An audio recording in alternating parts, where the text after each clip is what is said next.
Bonjour, je suis le docteur Christiane Agouton-Johnson. Au Centre des hautes études de défense et de sécurité, je suis directeur des programmes spéciaux.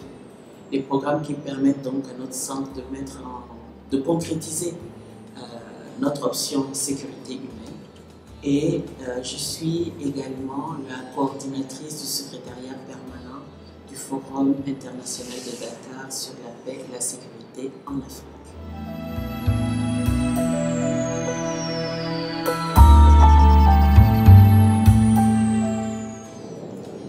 Alors, comme vous le savez, le Forum de Dakar, en réalité, ce sont 48 heures d'activité intense et d'opportunités de rencontres avec donc, des experts de haut niveau de la défense et de la sécurité, du monde politique, diplomatique, etc.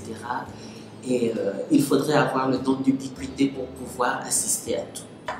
Mais par rapport à ce à quoi j'ai pu prendre part, pour moi, ça a été vraiment trois temps forts.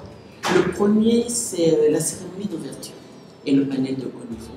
Le deuxième, ce sont les side events qui font également partie du forum. Et le troisième, c'est la conférence de presse. Alors, j'y reviens rapidement. La cérémonie d'ouverture et le panel de haut niveau, ils ont été d'abord marqués par la présence de 4 chefs d'État.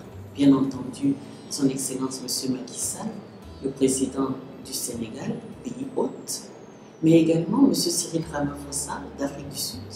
Nous avons également eu M. Sissoko Mbalo, président de la Guinée-Bissau, Mohamed Bazoum du Niger.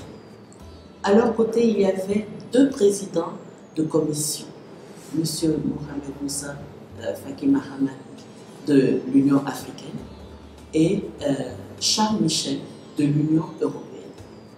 En plus, nous avions 2 ministres, Mme Florence Parly de la France et Mme Suzuki du Japon.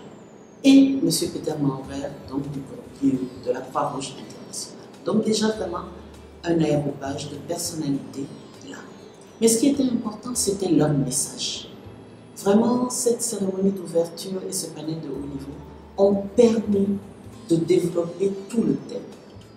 Ce thème, ils ont su aborder avec lucidité la pandémie, les défis sécuritaires, leurs conséquences, que ce soit au niveau sanitaire, au niveau économique, au niveau social, au niveau politique, l'impact sur la jeunesse, avec des mots précis, une analyse ancrée dans la réalité de leur vécu. Ils ont également dénoncé la crise du multilatéralisme qu'on retrouve à différents niveaux. Ils ont su dire non, en disant non à l'apartheid, parce qu'il y a un réel apartheid vaccinal, il y a un apartheid sécuritaire. Certaines régions sont mieux traitées que d'autres par rapport à la lutte contre l'extrémisme violent et le terrorisme. Ils ont dit non à l'apartheid financier avec tout ce qui a été dit sur les droits de tirage spéciaux. Mais ce qui était intéressant, c'est qu'ils ne se sont pas arrêtés juste à dénoncer. Ils ont également fait des propositions concrètes dans tous ces domaines-là, en nous incitant à nous ancrer réellement dans un multilatéralisme plus efficace et surtout ancré dans les valeurs de respect de l'humain qui sont chères aux Africains. Et ils ont su démontrer que dans tout ce qui est en train de se passer, oui, dans ce monde que nous pouvons considérer comme un monde post-Covid, effectivement, l'Afrique est demeurée résiliente et peut offrir au reste du monde des pistes pour l'émergence. Voilà le premier temps fort. Le deuxième, je serai un peu moins longue, le deuxième temps fort, c'est tout ce qui a été dit dans les side events. J'ai pu prendre part à 2 side events et le premier est relatif à la facilité européenne de financement de la défense et de la sécurité.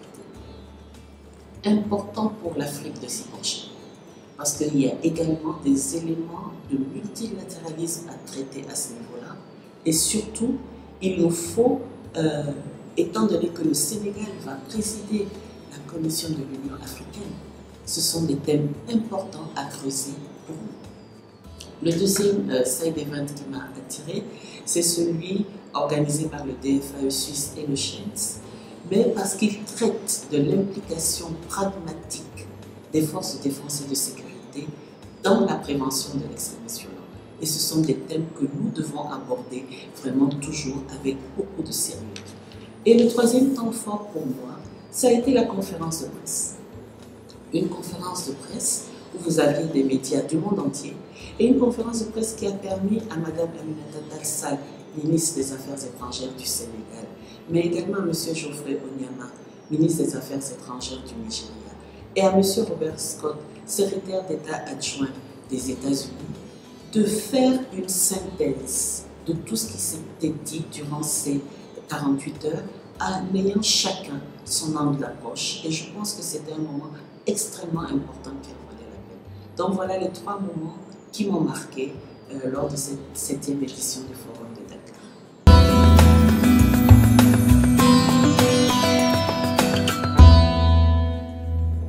Le thème du Forum de Dakar a été effectivement décliné en 2 sous-thèmes. L'un portant sur le continent africain et le monde dans cette phase par rapport à la pandémie, et l'autre qui était un peu plus en rapport avec, je lis mes notes, sécurité et émergence, comment améliorer la sécurité et le financement de dynamiques de paix et de reconstruction durable en Afrique. Ces 2 thèmes ont été ensuite éclatés en atelier.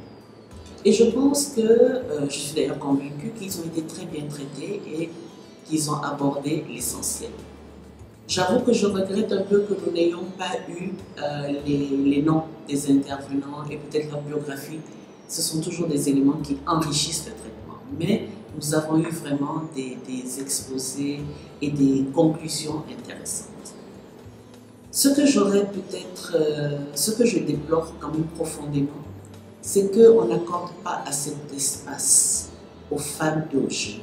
Les femmes et les jeunes, c'est 75% en tout cas de la population de l'Afrique.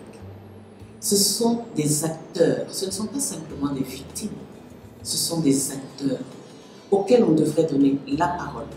Et donc, je plaide pour qu'il y ait des thèmes dédiés au rôle des femmes, des jeunes, et qu'il y ait une plus grande proportion d'orateurs, femmes et jeunes dans nos prochaines éditions du Forum.